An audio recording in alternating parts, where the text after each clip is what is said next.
Good evening and welcome to this special edition of MetroFocus. I'm Jack Ford. We're continuing our Justice Week series in partnership with Public Square Media. And tonight we discuss the environmental disaster, that's a description many people have applied to it, that is Rikers Island. The jail's actually built on a landfill. The island was expanded from some 87 acres to over 400 acres in the early 1900s by the city. They used prisoners to develop the land with garbage and ash instead of soil. As the years have gone by, the jails have settled into the ground, causing them to slowly deteriorate. And today, the landscape continues, we're told, to leak methane gas. With such a toxic history, local officials have proposed a greener future for the island. So, what will become of the land some 7 years or so from now when the jails are closed? Well, here with some insight is Councilman Costa Constantinidis, who represents District 22, where the island is actually located. It's nice to have you here with us. Thank you for having me today. So that may surprise a lot of people, how the island grew. And it certainly creates some problems in deciding what can be done with this island and these facilities afterwards. We've heard one of the suggestions that this could be a marvelous an area, a venue to improve our power grid. How would that happen, and what sort of impact would that have on other communities? I mean, it would be transformative. We actually worked with CUNY Law School, Rebecca Baratsby's, for the Center of Urban Environmental Reform to work with open data. And if we just took 1/4 of the island, a little more than a fourth, 100 acres, it'd be enough solar power to replace every power plant that's been put in New York City over the last 20 years, which we were promised at the time, 20 years ago, oh, they're only going to last 3 years. And these are all environmental justice communities.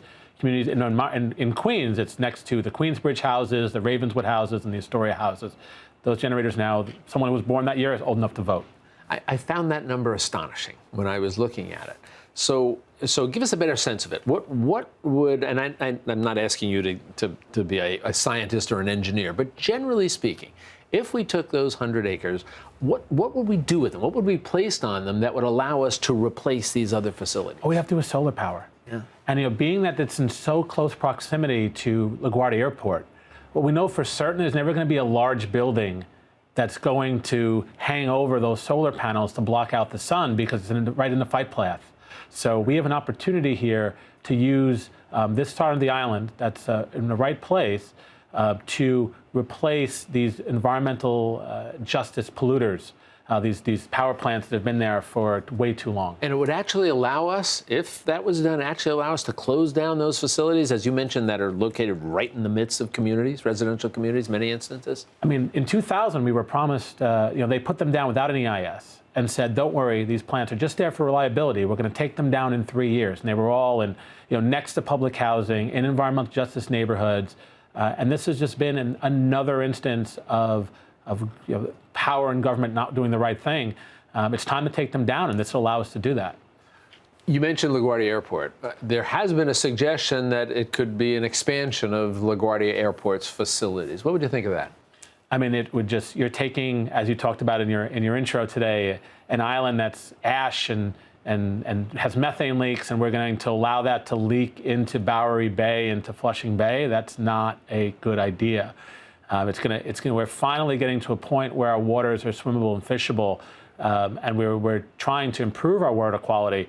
For us to say we're going to dredge up the bay and then have those pollutants leak into it, and it's just not a good idea. You talk about pollutants and leakage. One of the other suggestions has to do with the notion of waste management and how the island could be utilized in some fashion that way. How might that work? I think that's the other part of this. I mean, we all know the social and moral imperative to closing Rikers Island, but we can do both. We can do both through the solar and have them replace these power plants that have been there for decades in environmental justice communities, but then also have a wastewater treatment plant, state-of-the-art, 21st century, that replaces aged infrastructure in College Point, Northern Astoria, the South Bronx, and Hunts Point, and in Northern Manhattan. So we could, again, not have as much sewage, CSOs, combined sewer overflows, so sewage leaking into our waterways, and have the solar. So it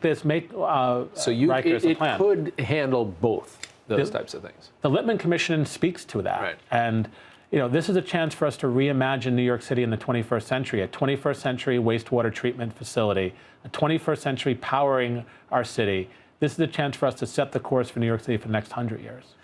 I would suspect that somebody who is listening to our conversation and perhaps learning for the first time that this island was expanded, the landfill was garbage and ash, and hearing about the methane gas leakages, that some of them might say, well, why are we doing anything with this island? Why don't we just sort of abandon it and do what we can to maybe mitigate whatever this environmental damage is and just walk away? But what would the answer be to that, do you think?